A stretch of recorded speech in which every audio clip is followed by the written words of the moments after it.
Mark. Since Thanksgiving, and Thanksgiving, it was still cold. It was in the mid 30s. So we've got this cold air in place. You have the fresh snow in place, and that's making it feel even colder outside, especially when you bring in the wind over that fresh snowpack. It's making it feel like 13 Chicago this morning, 6 in Minneapolis. You've got 3 below zero in Bismarck. Make sure you have the layers on. We're going to see that reinforcing shot of some colder air tonight. That's going to lead to some very cold temperatures tomorrow morning, with many of us traveling to those wind chills below zero. So you can see where the cold air is in place today, but even colder as we head into tomorrow, where we've got, say, the eastern half of the United States, very cold. But you look at the area that we are likely to be below average, that darker blue color, and that's focused around the Midwest and parts of the northern tier. And here we go tomorrow morning, that true Arctic air dipping down into areas like the northern tier, like into Wisconsin, even down through areas like Chicago. That's going to make our temperatures below zero. Afternoon, still not too many improvements. We've got those highs in the teens, some of us in the 20s, especially farther south you go.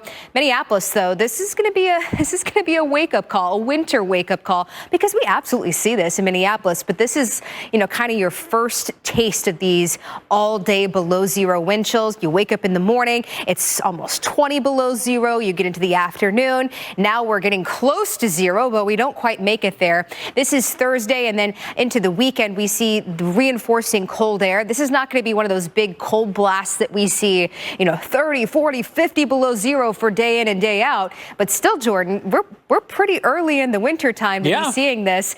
And, it's all over that fresh snow, too, which isn't the case for many because we've been waiting a long time on the snow in Denver. It's very late in the season, in the early part of the season, to finally seeing snow. But here we go from Fort Collins to Boulder to Denver, all the way down through Colorado Springs, a lot of the I-25 corridor. But notice where it's not snowing. You see some of these popular ski resorts which have just been waiting on some snow.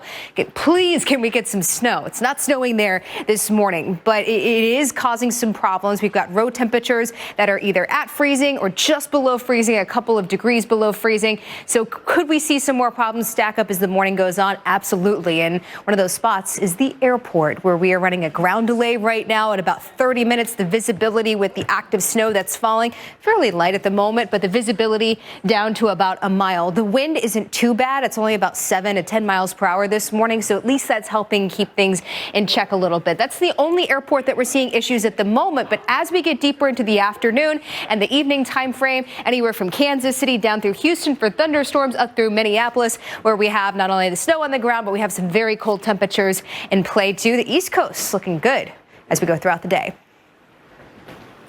The coldest months, one after the next. You really don't see a break in between them, and that's going to keep us pretty cold. Now, we do have to talk about the potential for some more snow, not exactly in the same areas. This is a late week storm that could drop anywhere from 1 to 3 to 5 inches of snow, depending on which model you look at. And I want to show you both of them. The European model first, with a wide swath of snow from Kentucky to parts of the mid-Atlantic. And notice what this does include: New York City, Philly, down through Washington, D.C., along the 95 corridor. But let's flip to the American model, which, by the way, doesn't have the best track record of performance over the past couple of months, but we'll show it anyways. This is a much smaller area of snow, focusing on Virginia down into parts of northern North Carolina. Now, there is a transition zone, as always, when you bring some of these winter systems into parts of the south, where now we have to talk about freezing rain, some ice accumulation, ice accretion, if you will, across the areas of western North Carolina. You have those very twisty and turny mountain roads that make it very difficult, if not impossible, to drive on when you have ice accretions.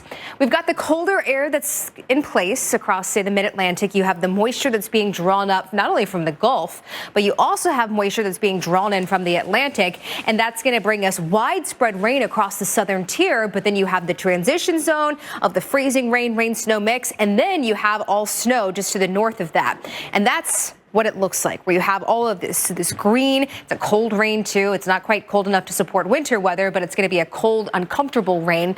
Areas like Asheville up through Knoxville, areas just north of Knoxville, that's where we have to watch really closely for any kind of ice. And then just north of that, by the way, this is tomorrow evening. Let's push this into Friday. You have more of that colder air in place. So now we have more widespread snow from areas Roanoke up to Washington, D.C., perhaps just starting to edge into the Philly area before we see this spread up the 95 corridor, potentially into New York City. So let's take a look at the European model, the more believable of the two at the moment, where you have this transition zone. What you see in pink, if you were in Lexington from Charleston, West Virginia, there over into northern parts of North Carolina, southern Virginia, along the coast too. Of course, you'll have to watch for some of that mixing. But this is Friday evening, rush hour. Maybe you're trying to catch a flight for weekend plans. You're trying to get to Christmas parties, holiday parties. We're into that time of year where there's a lot of people out on the roads pretty much every weekend, from Washington, D.C. to Philly to New York. Jordan, we could have snow coming down. All right. Meanwhile, we've got We're rain. a bit early, I think, to see these below zero temperatures, but still, it is that time of year where you have to get all of the layers, especially in places where we're going to spend an extended period of time below zero, because that's where it becomes not just cold, it becomes dangerous. Let's look at our temperatures this morning. Feels like 14 Cincinnati, 13 for you in Chicago. How about the single digits in Minneapolis? Feels like 9.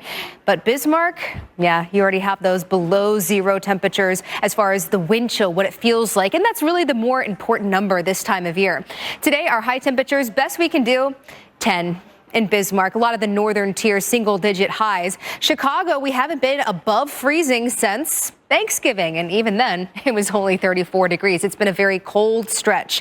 And here's the deal: with all the fresh snowpack that's out on the ground, you bring in these, reinforcing shots of cold air, and in some places additional snow. We'll call it bonus snow for a lot of us, where it's going to make those cold temperatures feel even colder with the snowpack on the ground.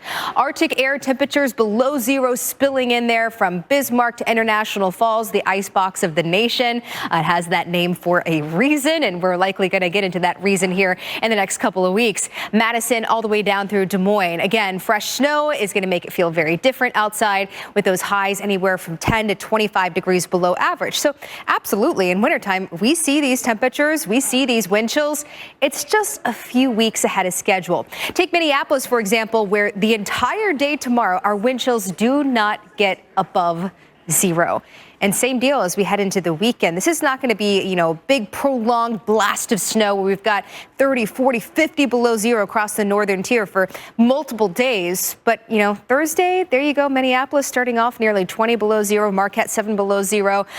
Big difference, Jordan, from what we're seeing, say, in Colorado. Yes, it's going to be cold. Also actually seeing some snow this morning, too. Yeah, we should